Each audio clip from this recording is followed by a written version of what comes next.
seemed that from his first creation, there had been planted a seed of evil in the heart of man, and from this, the greatest plant to sprout forth was greed. With history as its testament, greed holds a remarkable, chilling grip on the course of human interaction, and perhaps there is no greater evidence than the 19th century British-Chinese opium trade. Lingering as a dark stain on the British legacy, the trade had been initiated to fulfill British interests at the expense of the Chinese. In a sense, Britain had compromised their morality for wealth.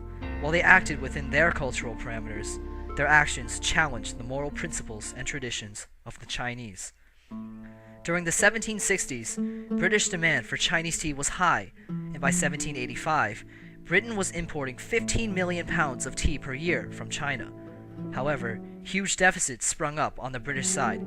While the British demand for Chinese tea was high, the Chinese demand for British imports was low. A drain of silver perpetuated, and while China benefited at an unprecedented degree, Britain suffered heavily.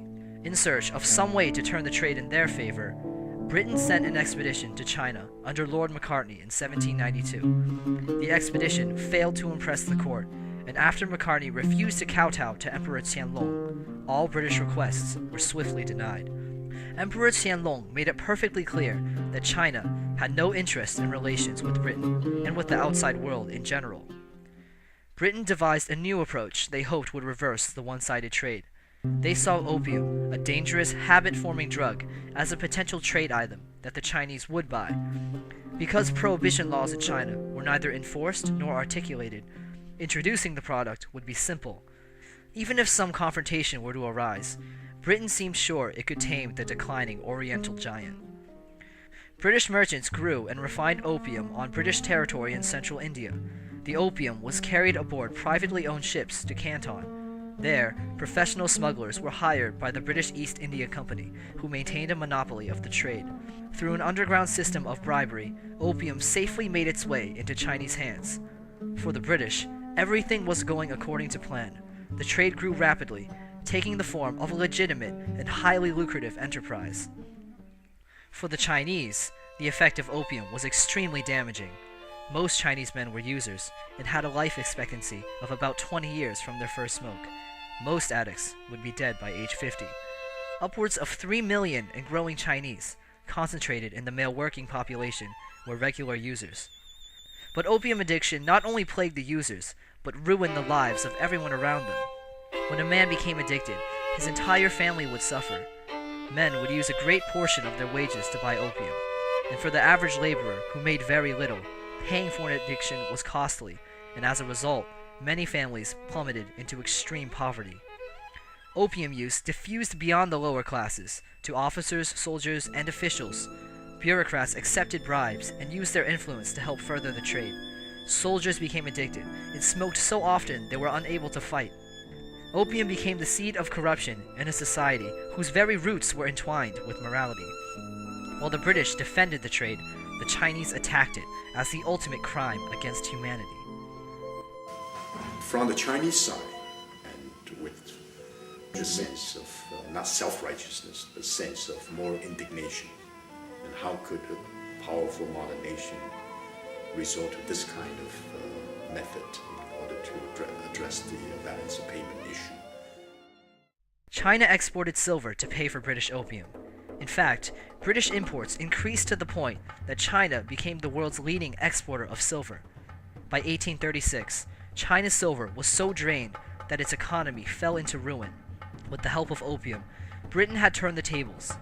Now it was China who was struggling to pay its growing debts, while Britain was endlessly enriched in this perverse exchange.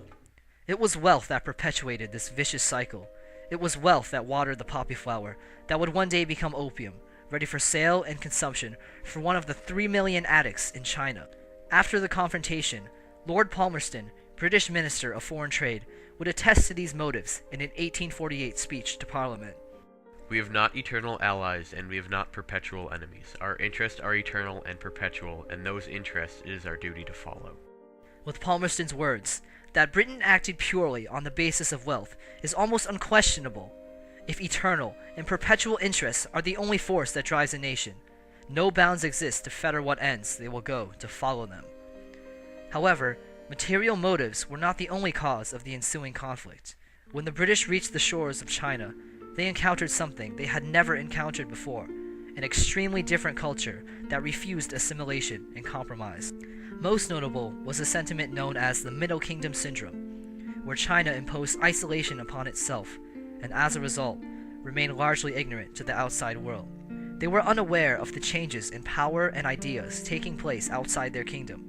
It was a dangerous error, for which they would pay the consequences in the years to come. Now, normally, if a culture or person of culture is ignorant, ignorant about what's going on, it's pardonable, it's excusable, understandable. If ignorance is also combined with arrogance, we're ignorant of the outside world and we believe the outside world is so inferior to us, that is fatal. This is what happened to the Qin dynasty. Already China, scientifically, technologically, militarily, institutionally, China was very much behind the West. This combination of ignorance and arrogance made China incapable of responding to what had happened. Desperate to put an end to the trade, China turned to a young governor-general named Lin Zexu. Lin's duty was to weaken the influence of opium and strengthen prohibition laws. Lin is remembered for his famous letter to Queen Victoria, in which he reviled the British and pleaded them to stop the trade. He seized 20,000 chests of opium and staged a public burning of the contraband. Though his actions did not entirely defeat the trade, he still won praise and legacy amongst the Chinese for his determination to show the world that China would not and could not go down without a fight. But it was clear that these two countries, so different and thrown in so tense a situation, were likely to clash. The clash would come in 1839. Due to Lin's harsh new policies, Charles Elliot, British Superintendent of Trade, advised merchants to leave for Almen. Later that same year, drunken British sailors killed the Chinese farmer.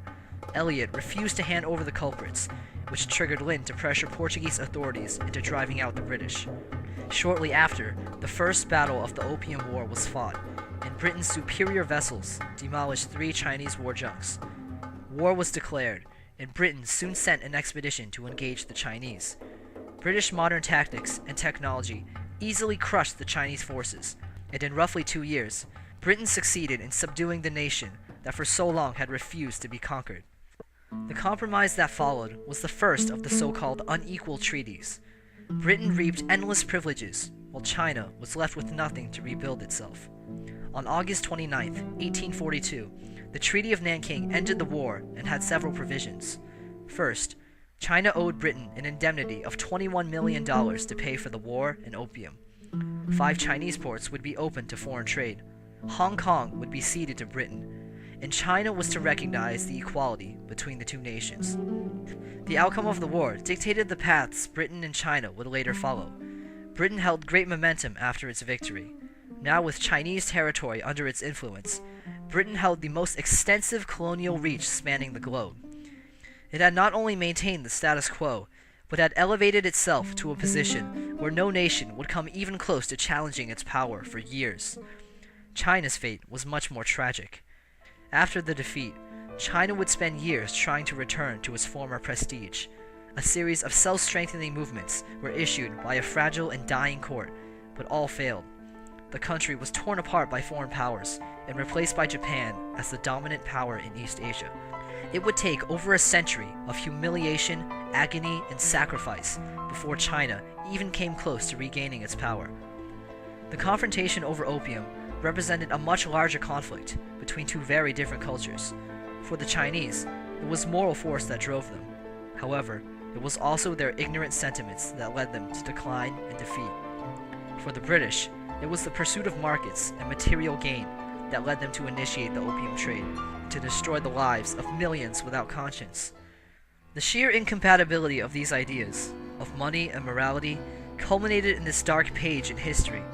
And what we learn from the 19th century opium trade and war is that these 2 nations, on opposite sides of the globe, with opposite ideas and values, were bound to collide at one time or another, and that opium was simply the catalyst of this seemingly inevitable conflict.